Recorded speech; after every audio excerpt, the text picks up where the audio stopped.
มื้อนี้สีลมๆเย็นๆพี่น้องเอ้ยหลังจากผ่านพ้นวันที่2ไปเนาะเข้าสู่วันที่3มื้อนี้พี่น้องอากาศก็เปลี่ยนโอ้ยเนาะสภาพร่างกายของคนเฮามันก็ปรับบ่ทันแล้วอันนี้พี่น้องเอ้ยเป็นหวัดเป็นไข้เป็นไอแล้วแบบนี้เนาะเนาะมื้อนี้ก็ตัดภาพบรรยากาศมาพี่น้องเอ้ยอีกเมืองนึงเมืองอาจสะพังทองพี่น้องเอ้ยแขวงสะหวรรณเขตเนาะบ้านนาแพรกพี่น้องเอ้ยเนาะหลุนนานเลยที่บ่ได้เข้ามาก็ได้แล้วบ่เนาะเพื่อนที่รับผิดชอบพี่น้องเอ้ยทางบ่จันก็ได้ล่ำรอสร้างเพิ่นว่าเมื่อกี้นี่ช่วงเกี่ยวข้าวสร้างเพิ่นว่าขออนุญาตเกี่ยวข้าวก่อนว่าซั่นพี่น้องเอ้ยเนาะมาที่นี่ก็คือสีดวงสีแล้วแหละเนาะเขาน้ำซ้ำปลามาเบิ่งก่อนพี่น้องเอ้ยเพิ่นดำเนินการให้พอดใส่เลยเนาะบ้านของน้องน้ำหวานเพิ่นพี่น้องเอ้ยยังกึ่งปึงกลางปางคือเก่าบ่เนาะก่อนอื่นก่อนสิเขาเบิ่งเขาส้มพี่น้องเด้อกราบทักทายสบายดีเนาะพ่อแม่พี่น้องกันหมดสุขุสุขคนแล้วก็กราบขอโทษขออภัยพี่น้องเอ้ยเคสนี้เป็นเคสที่รุนแรงที่สุดเลยเนาะจ่ายเพิ่นเบิดแล้วพี่น้องเอ้ยค่าส่งค่าสร้างก็ได้เนาะอุปกรณ์กะคนมาครบไปแล้วเนาะที่นี่ก็ขึ้นอยู่กับสร้างมาเฮ็ดไว้ก็แล้วไว้พี่น้องเอ้ยเนาะคือว่าเห็นจูดปัดจาดอยู่สวดเสียดอยู่ผู้พี่น้องเอ้ยเฮือนน้องโมสร้างเพิ่นบุกอยู่พุ่นบ่เนาะทางนี้เป็นนี่ใดเด้บาดนี้พี่น้องเอ้ยแล้วบ่โอ้ยังสมอยสิมีคือเก่าบ่มีคนอยู่อีกแล้วไปจักอันนี้พี่น้องเอ้ยทางน้องน้ำหวานเพิ่นก็โทรหาบ่ได้พี่น้องเอ้ยเนาะติดต่อโทรหาแบบเพิ่นบ่ได้ใช้เบอร์แล้วบ่เนาะบ่ได้ดินโทรศัพท์แล้วบ่ได้พี่น้องเอ้ยมื้อนี้ก็เลยบุกมาฮอดหม่องฮอดบอนเลยพี่น้องมาเบิ่งเลยเนาะมาอัปเดตเบิ่งก่อนเพราะว่าล่าสุดนี่ก็มีเมท่านนึงเพิ่นสมทบมาเงินก็ยังอยู่นำบ่จันนั่นแหละพี่น้องเอ้ยเนาะก็ซื้อแต่ปูนก็เป็นเฮทรายมือนั่นพี่น้องไงเนาะก็เอาปูนเอาทรายน้ำบ่จันนั่นแหละว่าซั่นซะแต่ว่าไล่บ่ได้เอาเงินน้ำเมเพิ่นซ้ำหรอกพี่น้องเอาแต่ค่าปูนเลยเนาะปูนก็4สอบพี่น้องไงมือน่ะ3สอบเนาะก็สอบละ 80,000 38 24แม่นบ่8188 246 83 24แม่นแหละ200,000ปลายเนาะ32แล้วก็818 82.6 83 24เป็น432แม่นแล้วเนาะฮอด200,000ปลายพี่น้องเอ้ยเนาะก็ยังสิสรอท่าสิเอาเป็นพวกสีทาวงกบหรือว่าลูกติ้งพี่น้องเอ้ยเนาะก็สิอันนั้นแหละเนาะบริหารจัดการเบิ่งก็มีแต่ให้สร้างเพิ่นมาดำเนินการก่อนบัดนี้พี่น้องเอ้ยเนาะก็แล้วเข้าแล้วน้ำมาแล้วเพิ่นก็สิเริ่มเฮ็ดเวียกเฮ็ดงานแล้วว่าซั่นซะเนาะรอจน2ปีพี่น้องเอ้ยปีเต็มเนาะปีเต็มเลยปีเต็มเลยแหละเนาะที่ว่าลำรอสร้างนี่พี่น้องเอ้ยก็ครบมาแล้วอุปกรณ์เนาะแต่ว่าล่าสุดนี่พี่น้องเอ้ยทางพี่พรพี่ยานิสาเพิ่นได้ติดต่อทางบ่จันมาแล้วเนาะพี่น้องเนาะเพิ่นว่าอุปกรณ์เฮือนน้องน้ำหวานครบบ่ดบ่เพิ่นว่าพี่น้องเอ้ยทางพี่เพิ่นสิสานต่อว่าซั่นบ่จันก็ได้แจ้งเอ้ยเพิ่นไปแล้วเนาะว่าครบบ่แล้วพี่น้องเอ้ยเนาะครบเรียบร้อยเนาะจบบ่ได้เด้อพี่เด้อว่าซั่นซะเนาะแต่ที่นี่พี่เพิ่นก็เลยติดต่อมาว่าอยากชดใช้เนาะขอโทษขออภัยเพิ่นว่าพี่น้องอยากชดใช้ค่าที่บ่จันออกไปก่อนเนาะบ่จันออกไปก่อนนั้นให้เอื้อยเพิ่นตอนนั้นนั้นค่าสร้างเนาะค่าสร้าง5 ล้านแล้วก็เงินบาท 3,000 บาทพี่น้องตกอยู่13,000เนาะประมาณตีตัวเลขกลมๆซื้อนั่นซื้อนี่เนี่ยก็ตกอยู่ 13,000 บาทเดี๋ยวนี้ทางพี่เพิ่นก็เลยส่งมาให้มื้อนั้น 5,000 บาทพี่น้องเนาะยังอยู่ 8,000 ว่าซั่นซะพี่เพิ่นว่ายังสิสดใสให้มันเบิดเพิ่นว่าสิบ่ให้บ่จันเสียเงินจักบาทว่าซั่นกับเพื่อนหลังนี้ว่าซั่นเนาะเพิ่นว่าขอโทษดีๆ พี่น้องก็เอาเนาะบ่จันก็บ่ได้คุบ่ได้เครื่องบ่ได้โกรธจังใดเด้อพี่น้องเด้อเนาะเฮ็ดจังได๋ซั่นพี่เพิ่นติดต่อมาเพิ่นว่าโอ้ยานบ่จันให้เนาะก็บ่เป็นหยังพี่น้องเอ้ยเนาะก็ถ้าพี่เพิ่นบ่ใช้ก็บ่จันก็เอาเงินตัวเองใช้แล้วเนาะพี่น้องเนาะก็เฮ็ดจังได๋ซั่น แต่ว่าพี่เพิ่นยังสิใช้อยู่ว่าซั่นพี่น้องพี่เพิ่นกลับไปเยอรมันก่อนเนาะล่าสุดนี่ก็โอ้ต้องขอขอบคุณขอบใจพี่เพิ่นหลายๆที่ว่ามอบหมายให้ทางเบาเสียงเพิ่นมาเซอร์ไพรส์เมื่อวานนี่พี่น้องเอ้ยเนาะเป็นพระหลวงปู่ทวดจักสิเป็นเคลือบทองกรอบทองแท้บ่หรือว่าจังใดก็อันนี้ก็บ่ฮู้เนาะแต่จังใดก็เอาขอขอบใจพี่เพิ่นหลายๆที่ว่ายังมีของฝากของต้อนเนาะมาให้ว่าสันซาพี่น้องเอ้ยขอขอบใจหลายๆเด้อขอบพระคุณหลายๆพี่น้องเนาะเอามื้อนี้สิมาเบิ่งก่อนพี่น้องเอ้ยเดี๋ยวสิจดรายชื่อผู้ที่เพิ่นสมทบเพื่อหลังนี้มาเนาะนี่เลยพี่น้องเอ้ยสังกะสีนี่ก็สิเป็นเมวาสนาเนาะเมวาสนากับปีแดงไอแดงพี่น้องเลยเนาะเมวาสนากับไอแดงแล้วก็โอ้ยสมทบหลายคนเนาะเมน้อยกับพอมอนน้ำแน่แล้วก็อีกหลายท่านอยู่เนาะเดี๋ยววันจันทร์สิจดเป็นรายละเอียดมาให้ทางครอบครัวของแม่น้องน้ำบานขอมุกขอบใจอีกทีหนึ่งเนาะส่วนพี่พรเพิ่นก็เลยเป็นคนดีเริ่มซื้อไม้ซื้อตอกแรกๆคนแหละพี่น้องเลยเนาะก็ถือว่าหลายท่านทำตรงนี้หลายท่านสมทบมากกับ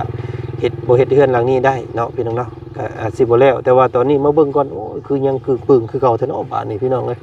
สร้างเฮาบุกอยู่ไสอยู่พุ่นบ่โอ้ตายคักเนาะไปเบิ่งก่อนคือมันโดนนานแท้เนาะเฮือนหลังนี้ไปพี่น้องเอ้ยโอ้ยคนบ่อยู่อีกจำบ่จักดอกอันนี้เนาะมิดสมอยสมีอยู่ตายคักบาดนี่พี่น้องเอ้ยกึ่งปึงกลางปังคือเก่าเนาะโดนนานทีดีพี่น้องเอ้ยจังไดอุปกรณ์เอามาครบไปแล้วเนาะเป็นไม้ต่อออกตาม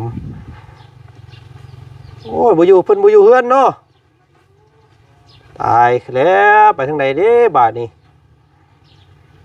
ปบไปน้ำลมลำแรงนะบ่เนาะ โอ้แต่ว่าเราอยู่พี่น้องเอ้ยเนาะเราแต่ว่าเราไปหาเฮ็ดเวียกเฮ็ดงานหาอยู่หากินได้เนาะอยู่เฮือนก็บ่ได้แล้วว่าซั่นซะนี่พี่น้องเสื้อผ้าหน้าแพร่เราก็เปื้ออยู่บ้านนี่เนาะนอนตะลุมตะลังคือเก่าเราก็ได้พี่น้องเอ้ยนี่เด้ปูนก็3สอบเนาะกับแห่ทรายนี่ครบแล้วพี่น้องเอ้ยยังแต่ดินบล็อกเนาะโอ้สร้างเพิ่นมาลงมือแล้วเนาะเพิ่นลงมืออยู่เฮือนน้องหมู่พี่น้องเอ้ยโอ้ไปขอสร้างเพิ่นก่อนเนาะอยากให้มันแล้วเด้ทางนี้ก็ได้ยังคือเก่าอยู่พี่น้องเพิ่นเอาสังกะสีแล้วก็ได้เนาะมาขังยามมันหนาวเด้เนาะกระตนแล้วแหละพี่น้องเอ้ยมันหนาวแล้วเอาสังกะสีมาขังนะนี่จูฟืนจูไฟเราพี่น้องเนาะมองเฮ็ดอยู่เฮ็ดกินแล้วอันนี้โอ้ยหล่นนานอีหลีว่าแล้วซะเนาะพี่ข้อไก่ข้อกานำในเล่าทางนี้พี่น้องเลยเนาะครบวัดเด้อพี่น้องเด้ออันอุปกรณ์เนาะมาครบมาแล้วสร้างเพิ่นก็หากันแล้วเกี่ยวเข่านี่บ่เนาะเพราะว่าช่วงเมื่อกี้นี่เก็บเกี่ยวเข่าพี่น้องเอ้ยอึ๊บพี่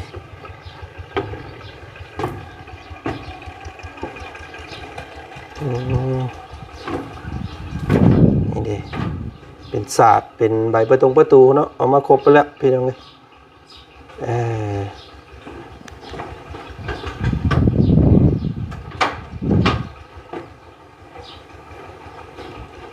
ครบเบิดแล้วมีแต่ใส่ติดตั้งประตู เนาะติดตั้งใบประตูแล้วก็ติดตั้งทั้งนี้แหละพี่น้องเอ้ยเนาะครบหมดแล้วซื้อมาครบหมดแล้ว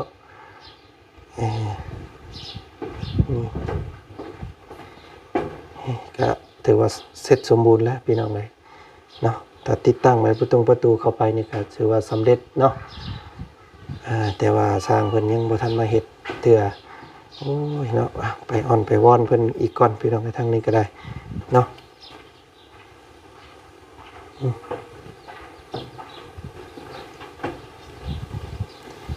สีเข้าปีใหม่ได้นี่เนาะเราก็สิได้ขึ้นเฮือนใหม่ได้นี่พี่น้องเอ้ย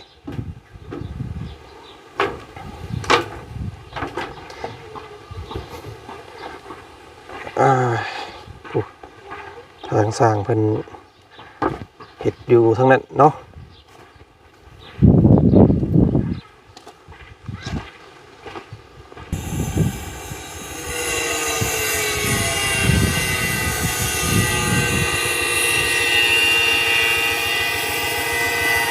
อากาศดีขนาดพี่น้องเนาะมื้อนี้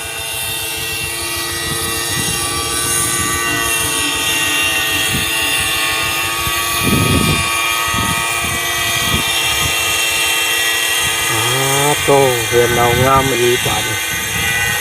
เนาะ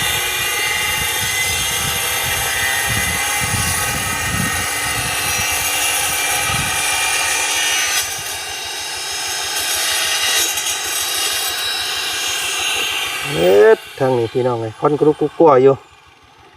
สีสร้างเพิ่นคือเก่าเนาะโธ่ยังบ่แล้วบ่ทั่วทางนี้ก็ได้พี่น้องไงหาก็เริ่มบุกไม่บ่สร้างหาก็แล้วเกี่ยวเข้าเนาะโธ่พี่น้องไงทางบ่จันกาจนหลังจากขี่รถใหญ่จนขี่รถน้อยเดี๋ยวนี้พี่น้องไงเนาะเที่ยวเข้ามาบ้านนี่ยังบ่แล้วอยู่ ขายรถใส่เป็นลังเลยโธ่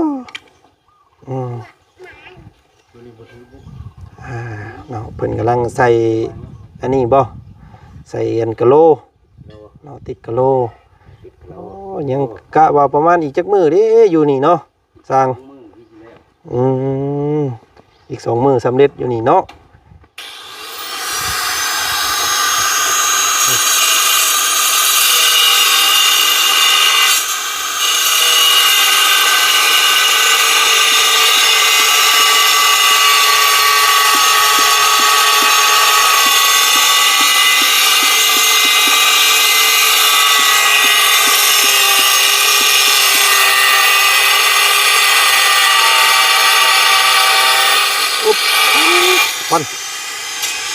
เป็นตบแต่งบันไดเนาะแต่งอันนี้ลูกติงเรียบร้อยไปเลยพี่น้องทางเจ้าของบ้านเพิ่นอยู่บ่น้องโมเพิ่น ทางน้องน้ำหวานเพิ่นกับบ่อยู่เนาะชาวบ้าน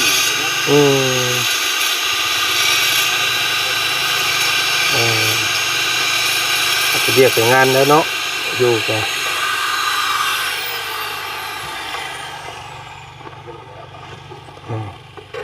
โอ้เพิ่นเอาอันกระเบื้องอันนี้เฮ็ดเลยเนาะขอบมันแล้วก็ย้อมสีบ่นี่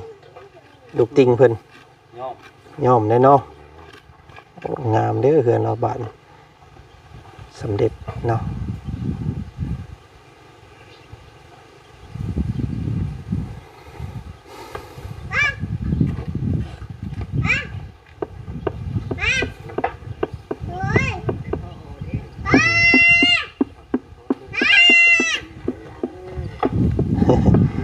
ลูกชายมาคุมบ่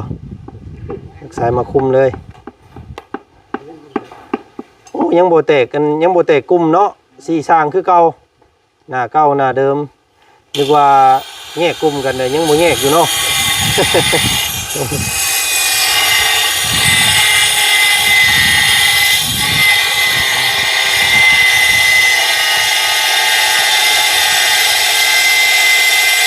นี่เพิ่นจะใส่บัวอีกได้บ่เลยเนาะแม่นบ่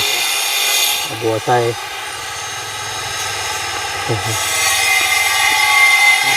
ได้ประมาณ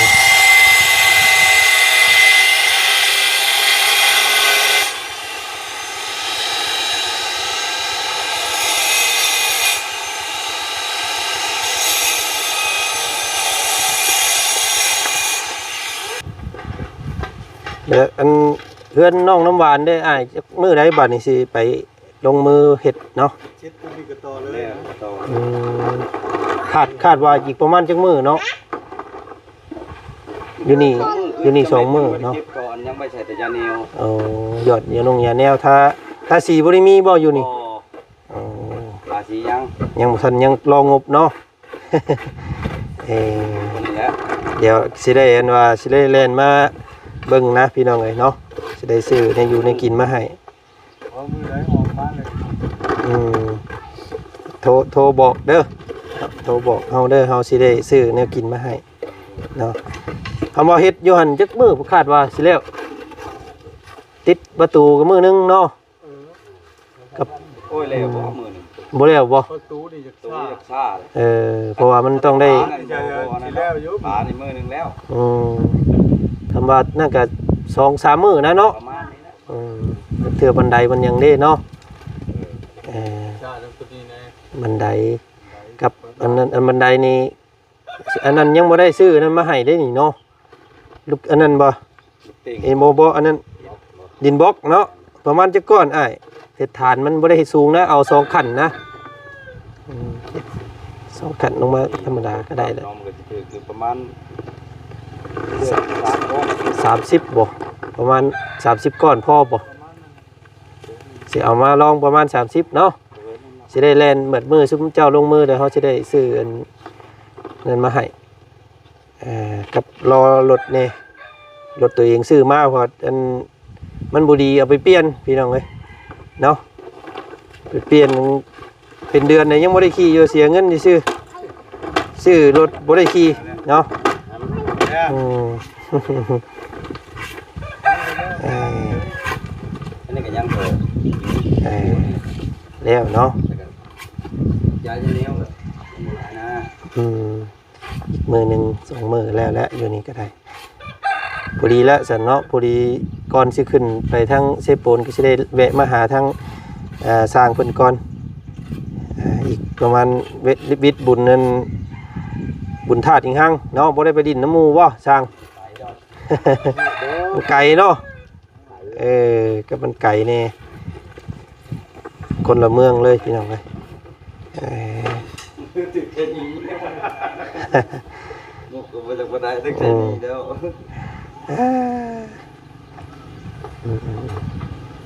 ล้ว มีแต่ตามนั้นแล้วสับพี่น้องเลยเนาะสร้างเพิ่นว่าอีกอยู่นี่สัก2 มื้อแล้วเพิ่นก็สิไปบุกตัวนั้นได้ว่าซั่นมาแล้วบ่ทางนั้นเนาะโอ้ทางเจ้าของเพิ่นโอเคเด้อสร้างเด้อซั่นเนาะเดี๋ยวเฮาสิมาใหม่เด้อ เอาขอบใจหลายๆมาอันเฮ็ดให้เพิ่นแน่พี่น้องเอ้ยเนาะโดยเร่งลงมือให้ในเด้อเนาะก็โดนนานดีพี่น้องเอ้ย มันทำมือที่มือก็ได้เนาะ สิได้อันนี่แหละซื้อน้ำซื้อในมาให้เล่าขึ้นเฮือนพี่น้องเนาะ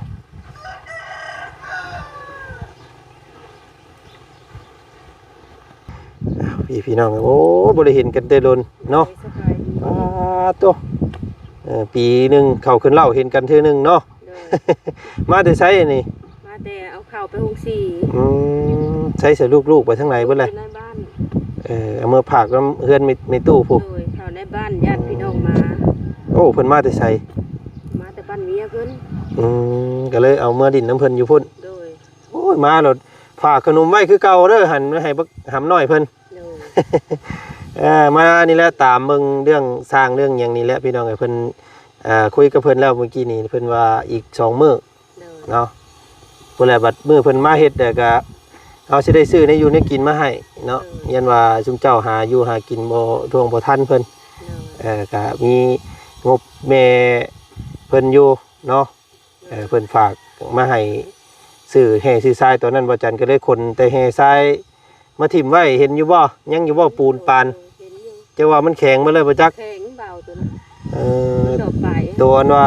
มันเปิดแล้วเนาะ โดย อืม จับเบิ่งอยู่แข็งแล้ว มันฝนตกแล้วบ่ว่าบ่ติแล้ว โดย เนาะ อากาศเข้า เอากับมันบ่พองบ่พอเดี๋ยวสิซื้อมาเพิ่มอีกดอก โดย ยังเงินดินบล็อกประมาณ30 ก้อนสร้างเพิ่นบอกแล้วเมื่อกี้นี่เดี๋ยวมื้อหน้าเพิ่นแหละพี่น้องเนาะ กะว่าสร้างเพิ่นมาเพิ่นได้สิแล่นมาให้เนาะ โดย กับงบเอาไว้ซื้อน้ำซื้อในเตรียมขึ้นเฮือนนั่นแหละว่าซั่นซะแม่เพิ่นว่าคำว่ามันพออุปกรณ์พอแล้วก็สิซื้อน้ำซื้อข้าวพอได้ให้เจ้าหาอีหยังเพิ่นเอิ้นเนาะหมอสูตรหมอเดาพอได้อันขึ้นเฮือนพอเป็นพิธีเนาะเอ้ยเนาะ โดย ย่านคนอ่อนนอนย่อเด้ตัวได้ปีเด้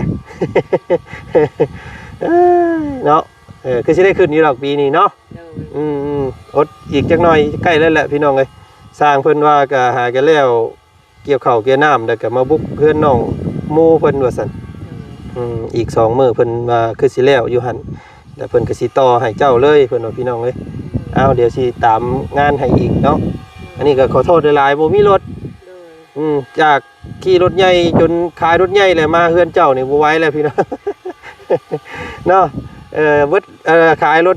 ใหญ่คันหนึงเบิดยังบ่แล้วอยู่เฮือนนี่โอ้เนาะโพดดีๆเด้นี่สิเฮ็ดนี่ได้เด้บัดมื้อขึ้นเฮือนนี่เนาะมันจังสิอีหยังเพิ่นเอิ้นจังถวายบ่บ่แม่นอีหยังนะเพิ่นเอิ้นเนาะลำเส้นลำหยังเด้อนี่ โดย เนาะแก้บะเด้อนี่พี่น้องเอ้ยสิเอาหยังได้แก้บะอันนี้มันจังสิกลับคืนมานี่ โดนนาน คนอ่อนนอนย่อได้นี่ เป็นนางเบา เฮ็ดได้สันเนาะเอ้ยเนาะ โดย เอานอนอยู่ตารางจนสิ้นแหละพี่น้องเอ้ย โดย กะเอาอีกอัน 2-3 มื้อเพิ่นมามุกอยู่นี่เพิ่นว่าคาดว่า3 มื้อก็แล้วเพิ่นว่าพี่น้องเนาะ เพราะว่าเราเกิดชิ้นแรงง่ายยังอยู่กับลากส่วนมากกับโบชู นั่นแหละก็ขอโทษขออภัยเอ้ยเนาะเฮ็ดได้ไร โดนนาน ตีบุทาน เดี๋ยวสิ เงินเจ้าเองเนาะคอยกับเข้าใจอยู่ แม่นเฮ็ด ถ้า ได้ บ่ ไร มีผู้ใหญ่อุดหนุนหรือว่าให้มาเจ้าก็มา อืม ให้จุ่มคอยบ่ได้ นั่นแหละ คอยเข้าใจ ซอยเท่าที่ซอยได้แล้วเฮาก็ได้ค่าสร้างนั่นแหละเนาะเบิดหลายอยู่ได้เฮ็ดน้ำนี้ก็ได้ มาช่วยทุกสิ่งทุกอย่างเฮาก็เป็นไปบ่ได้ เอ้ยเพิ่นติดต่อมาอยู่ โดย ล่าสุดนี่พี่น้องเอ้ยเพิ่นว่าฝากความคิดฮอดคิดถึงเพิ่นอยากเห็นภาพเพื่อนเจ้า โดย เอ้ยพี่พรผู้เพิ่นซอยแรกๆนั่นแหละ โดย เพิ่นหาก็ติดต่อมาเพิ่นหาก็ได้เงินเพิ่นว่าพี่น้องเอ้ย โดย เพิ่นเอาเงินให้หมู่เพิ่นยืมแล้วหมู่เพิ่นหาก็ใช้ โดย แต่ที่นี่เพิ่นถามว่างบมีหยังพอเบิดแล้วบ่เพิ่นว่าพี่น้องเอ้ยพอแล้วเนาะครบเบิดแล้วบาดนี้แต่ว่ายังแต่รอสร้างเพิ่นนั่นแหละ โดย เขาว่ายังงบก็ยังงบขึ้นเฮือนขึ้นซ่านเนาะเอ้ยเนาะ โดย เครื่องเข้าเฮือนเข้าซ่านหั่นแหละสาดหมอนมุ้งหั่นแหล้วพี่น้องเอ้ยก็เฮือนใหม่ก็อยากให้เอ้ยเพิ่นได้ใหม่เบิดนั่นแหละเนาะ โดย คำว่าอยากซอยเพิ่นก็ซอยสาดหมอนมุ้งข้าวน้ำอาหารการกินมื้อขึ้นเฮือนเด้อเอ้ยเด้อเนาะได้เด้อเนาะมื้อนี้ก็มาถ่ายให้เบิ่งก็บ่ได้ถ่ายหลายพี่น้องเอ้ยเพราะว่ายังบ่แล้วเนาะ ภาพ ภาพมันยังหกอยู่บัดเฮือนแล้วแล้วสิให้เรามั่งเบิดตารางแล้วนะสิให้เราฮุบขึ้นเทิงเฮือนบาดนี้จัดแจงกันว่าเป็นอีหยังพี่น้องเอ้ยตู้เสื้อผ้าเราก็สิให้หามขึ้นเทิงเฮือนเบิดเลยเนาะมันก็สิเป็นมันก็สิงามกว่านี้อยู่ตอนนี้ยังมืดยังมัวอยู่ซั่นซะก็ยังบ่เข้าที่เข้าทางอดเอาเนาะเอ้ยเนาะจักหน่อยเนาะเอ้ยเด้อ ใกล้แล้วแหละปีนี้คือสิเป็นปีของเอ้ยแล้วล่ะเนาะคือสิแล้วอยู่ดอกบาทนี้ รอแต่สร้างเพิ่นอย่างเดียวเอาซั่นเนาะบ่มีหยังหลายมื้อนี้เฮาไปทางอื่นต่อก่อนเด้อสบายดี เห็นมื้อนั้นเห็นสาวมุกดาเพิ่นมาใส่หนี้อัน ใช่นี่ค่ะตู้ เท่าใดก็ อันยังอยู่5เซน อืม คอยใช้มือที่เพิ่นมาใช้เงินคอยเองอ่ะ2เซน อืม เปลี่ยนมาถามก่อนเลยเพิ่นมาถามอยู่เรื่อย อืม ๆเรื่อยๆมาแล้วบ่มีเงินให้ อืม ไปเกี่ยวข้าวก็ไปอยู่บ่าวมือต่อมือหักลังมือก็เหลือลังมือก็ไปเหลือวัดว่า อืม มือละเซนได้จังนี่ เนาะ โดย มื้อละแสนบัดมาบัดชื่อ แนวอยู่แนวกินเนาะ ไปเด็กเป็นนัวและบ่ติและพี่น้องผู้หญิงคนเดียว น้ำมันล้างใจ เป็นนี่ไดรถยังขี่คักอยู่บ่ ได้อนาจกเลยบ่าวเสียโฉมเลย เป็นนี่ได ลูกเฮ็ดกระแจเฮีย โอ้ได้จกเอาบาดนี่เอ ลูกเฮ็ด อก ระแจเฮียเลยลงให้เวียดเพิ่นตัดสายอันนี้ อันนี้ต่อแล้วตัวนี้ แต่ว่าตัวนี้บ่ได้ จกเลย โอ้ ได้เปลี่ยนหมด เอ้าพี่น้อง พ เอ้ ระ ย เจ้า บา ว่า ดนี้ พันเป็นพันฝ่ายผู้ก็จะว่าพันหนึง กระเจเฮียก็สำคัญได้พี่น้องเอ้ยเนาะ ลิ้น จักไปทางไหน เกี่ยวเขานะ อื ว่าม เพิ่นมือนะมันเลยมาเห็นมือที่2ที่3แต่ว่าให้ มันบ่ได้จกเลยเนาะมันได้ตัดเลยเนาะ ได้ตัด โอ้ยเอาก็ยังสภาพยังโอเคอยู่รถเราก็ได้ยังดียังขี่นั่นอยู่ เจ๊นี่แหละ เพราะว่าเป็นผู้หญิงขี่พี่น้องเอ้ยเนาะก็สิบ่บุกบ่บืนซ้ำผู้ชายปานใดดอกอ้ายเอาอีกกันคำเพิ่นมาให้เพิ่นโทรหาเด้อมีแต่ว่าเหตุโทรหาเอาสิได้แล่นมาซื้อในอยู่ในกินมาให้นะซื้อข้าวซื้อน้ำมาให้ข้าวก็เบิดแล้วบ่มีอยู่บ่ เกี่ยวเขาเป็นคน แบ่งให้ ให้สองชอบทั้งพอ สั่นแหล้ว เต่านายก็ให้สองเป็น4ชอบ นี่เนาะ ให้มันยัง3ชอบไปเปล่าแบ่งเสียเข้าทหารได้เด้ ซอยลำบากในเมืองได้อยู่ลำเพิ่นเนาะ โดย สิอยู่แต่ผู้เดียวบ่แม่นได้พี่น้องอยู่ลำบากในเมือง ค้างมันจะเห็นค้างค่ะ โอ้เพิ่นเฮ็ดใหม่เนาะอ่าคักเด้พี่น้อง บ้านนี้เจ้าเก็บครอบครัวเพื่อนละ200,000 อืม ปูนทางปูและทางใน อ๋อเพิ่นเริ่มปลูกมาแล้ว โดยหักบัวฮอดที่ดอกปีนี่ค่ะ อืม เพิ่เก็บ ควันก็ลุกกุกกว่าพี่น้องเอ้ยยามฝนก็ อัแข่งกันอันนี้ พากันขุดคลองขึ้นเนาะงามอยู่พี่น้องเอ้ยบ้านนี้ น้ำมันจะมีหรือเปล่า มีแต่ขี้ฝุ่นนั่นแหละบ้านนี้ควันกลุกกุกกว่าเด้อเนาะ ช่วงนี้มันอายุผู้ช่วงผลมันก็เละอีก อืมโอ้เห็นกันจนจักผู้ใดสิเฒ่าก่อนกันเลยเอ้ยอันจ่าเพิ่นนี่พี่น้องเอ้ยเอ้ยจ๊ะเนาะ เอ้ยจ้าเอเพิ่นนี่สิเปลี่ยนชื่อให้เราใหม่ซะบ่เนาะมันชื่อเอ้ยจ้าเอเลยเหรอมันโดดจ้ากันเลยมันบ่ได้ไปทางใดทั้งเทื่อเนาะสิเปลี่ยนชื่อให้เราใหม่ก่อนเมื่อนอนคิดไปก่อนเอ้ยเด้อเดี๋ยวสิมามื้อหน้าพร้อมขึ้นเฮือนใหม่สิเปลี่ยนให้ใหม่ซะ อันว่าเขาเลยบ่อันนั้นเขาได้เปล่า อ่า เพื่อนนี่นายเพื่อน อ่า กันว่าเจ้าเขาเลยค่ะนะ โอ้เข้าแล้วอันเฮาห้อยไว้นำกกเสาเด้อ ขนมเหรอ ห้อยขนมเอาขนมให้บักอันอีหยัง ก่อน น้องมังกรเพิ่นแน่โอ้น้องน้ำหวานเนาะเอ้ย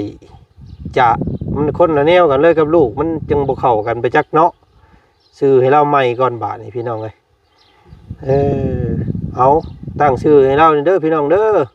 เนาะเอ้ยน้ำตาลบ่ลูกน้ำหวานเอ้ยแม่น้ำตาลซะเอาพี่น้องจักเทื่อหมานไปจักเนาะจะได้ลูกได้ผัวใหม่ไปจัก โอ้ยเพื่อนก็งามแล้วบาดนี้เอายังบ่ทันอีกจักหน่อยนึงอึดใจเดียวพี่น้องเนาะสร้างเพิ่นรับปากแล้วอีก2มื้อเพิ่นสิมาเฮ็ดให้เพิ่นว่าเอาเดี๋ยวจังใดเดี๋ยวติดตามเบิ่งสิซื้อในอยู่ในกินมาให้เพิ่นเนาะก็โหลดนานขนาดพี่น้องเอ้ยเฮือนหลังนี้โอ้เป็นบุญเป็นวาสนาของเราเนาะเอางามอยู่ดอกพี่น้องเฮือนก็ได้เดี๋ยวงบส่วนที่เหลือสิซื้อสีซื้อหยังมาทาให้